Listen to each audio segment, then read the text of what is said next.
प्यारे मित्रों, पूरी दुनिया जानती है कि जो हमारी मृत्यु है वो निश्चित है। पर बहुत कम लोग जानते हैं कि मृत्यु अंत नहीं है, बल्कि एक अवस्था से दूसरी अवस्था में प्रवेश है। जैसे छात्र की अगली जो कक्षा है उसमें वह पहले के परिणाम के बाद जाता है, वैसे ही आत्मा का जो अगला पड़ाव है वह है स्वर्ग, पुनर्जन्म और मोक्ष। वह सभी आधारित है हमारे इसी जीवन के कर्म और पुण्य पर। इसलिए परमहंस योगानंद ने कहा कि पुण्य वो शक्ति है जो आत्मा को ईश्वर के समीप ले आती है, ईश्वर के करीब ले आती है। उन्होंने अमेरिका जैसे भौतिकवादी देश में जो पैसे के पीछे हमेशा पागल रहता है, आत्मा, ईश्वर और मोक्ष की बात इस तरह की कि लाखों लोग उनसे प्रेरित हुए। पुण्य केवल मंदिर जाने या दान करने तक सीमित नहीं है, बल्कि वह आंतरिक जो हमारी चेतना है उसकी दिव्यता में विद्यमान है, जो मनुष्य को श्रेष्ठ बनाती है। योगानंद जी के अनुसार मृत्यु से पहले 7 पुण्य ऐसे हैं जिन्हें अर्जित करने से आत्मा का अगला पड़ाव स्वर्गलोक या ईश्वरीय क्षेत्र में हो सकता है, जहां आपको परमात्मा ईश्वर की प्राप्ति हो सकती है। तो चलिए जानते हैं इन सभी पुण्यों के बारे में। सबसे पहला पुण्य है हमारा सत्संग और साधु संग। योगानंद जी कहते हैं, भगवान के सच्चे सेवकों की संगति आत्मा के लिए अमृत के समान है। वातावरण हमारी चेतना बनाता है। यदि हम साधु संत या आध्यात्मिक मनुष्यों की संगति में हैं, समय बिताते हैं, उनके साथ रहते हैं, तो वो हमारे चित्त को, हमारी आत्मा को शुद्ध करता है। सत्संग से विवेक आता है, मोह माया कम होती है, आत्मा की जो गति है वो ऊपर की ओर होती है। हर सप्ताह कोई आध्यात्मिक प्रवचन, ग्रंथ का पाठ, संत वचन अवश्य सुनना चाहिए। दूसरा पुण्य है नाम जप और ध्यान करना। नाम जप और ईश्वर का ध्यान करना। योगानंद जी का सबसे बड़ा योगदान क्रिया योग के माध्यम से ईश्वर तक पहुंचने का रास्ता दिखाना था। उन्होंने बार बार नाम जप पर बल दिया। उनका प्रिय मंत्र था ओम, जो श्वास पर आधारित ध्यान विधि है।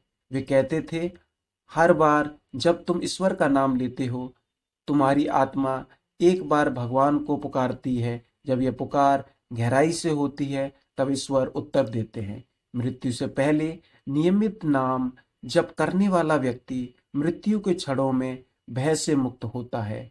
उसे मृत्यु का डर नहीं होता। वह उसकी चेतना शीर्ष की ओर गति करती है। तीसरा पुण्य है दान और सेवा। योगानंद जी के अनुसार जो देता है वही पाता है। यह देना केवल पैसों का देना नहीं है। उन्होंने 3 प्रकार के दान पर बल दिया।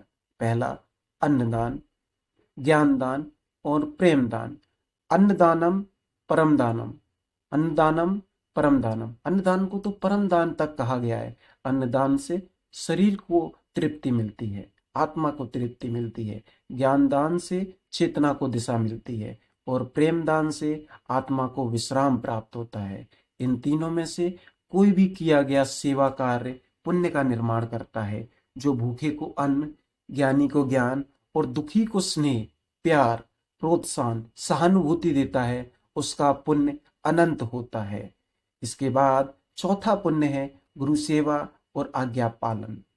परमहंस योगानंद अपने गुरु श्री युक्तेश्वर गिरि जी को ईश्वर की सजीव उपस्थिति मानते थे। वह कहते थे, गुरु वह है जो अंधकार में प्रकाश दिखाता है।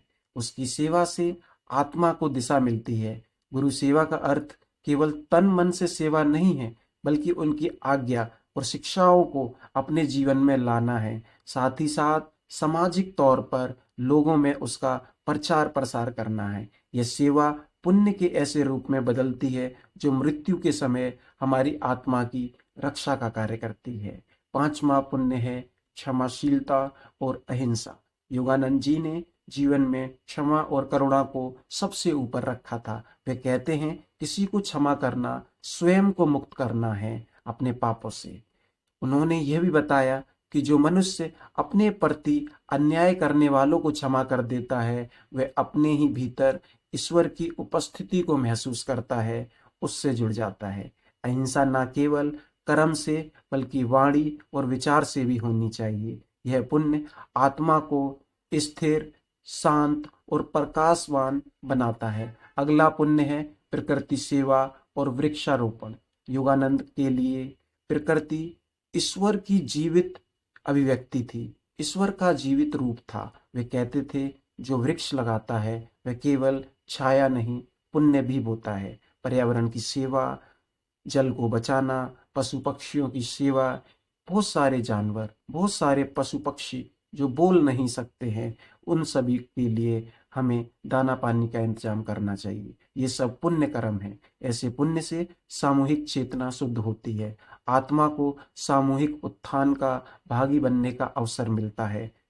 आखिरी और अंतिम जो पुण्य है, तीर्थ और आत्मनिरीक्षण। योगानंद जी स्वयं तीर्थ यात्रा को केवल शरीर की यात्रा नहीं मानते थे, बल्कि मन और आत्मा की शुद्धि का साधन मानते थे। उसको उसका एक ऐसा साधन मानते थे जो हमारे जीवन का उद्धार कर सकता है। उन्होंने बार बार कहा कि सच्चा तीर्थ वह है जहां आत्मा ईश्वर के प्रति विनम्र हो जाती है। जब आपकी आत्मा ईश्वर के प्रति बिल्कुल विनम्र हो जाती है तो आप अपने पापों से मुक्त हो जाते हैं। तीर्थ का अर्थ है अपने भीतर झांकना, अपने दोषों को देखना, भीतर की आवाज सुनना। ऐसा तीर्थ चाहे घर में हो या किसी पवित्र स्थान पर, आत्मा को हमेशा शीर्ष पर ले जाता है, उसे ऊंचा उठाने का काम करता है। परमहंस योगानंद कहते हैं मृत्यु के बाद केवल दो ही चीजें हमारे साथ जाती हैं, पहली है आपकी आत्मा और दूसरा आपके पुण्य। इसलिए हमें आत्मा की शुद्धि और साथ ही साथ पुण्य कमाने का कार्य करना चाहिए। उसके लिए सबसे जरूरी है कि जीवन में जब आपको मौका मिले तब आप छोटे से बड़े पुण्य को कमाने का काम करें। स्वर्ग कोई स्थान नहीं है, वह आत्मा की अवस्था है। जब आत्मा शांत, पवित्र और प्रेममय हो जाती है तो वह स्वयं स्वर्ग बन जाती है। यदि मनुष्य मृत्यु से पूर्व इन 7 पुण्यों को अर्जित कर लेता है तो उसे स्वर्ग लोक प्राप्त होता है। तो चलिए इन पुण्यों को जीवन का हिस्सा बनाइए, ना कर्म कांड में, ना डर में, केवल प्रेम में, और ईश्वर को खोजिए हर जगह। यही परमहंस योगानंद का संदेश है। यही मृत्यु को अमृत में बदलने की एक ऐसी कुंजी है जिसका कोई दूसरा साधन नहीं है, कोई दूसरा रास्ता नहीं है। अगर आज की ये वीडियो आपको पसंद आई, अगर हमारे जो विचार हैं आपकी शुद्धि, आपकी आत्मा की शुद्धि का कार्य करते हैं, तो आप चैनल को सब्सक्राइब करके, वीडियो को लाइक करके अपना सहयोग दे सकते हैं। आप सभी अपना ख्याल रखिए। धन्यवाद।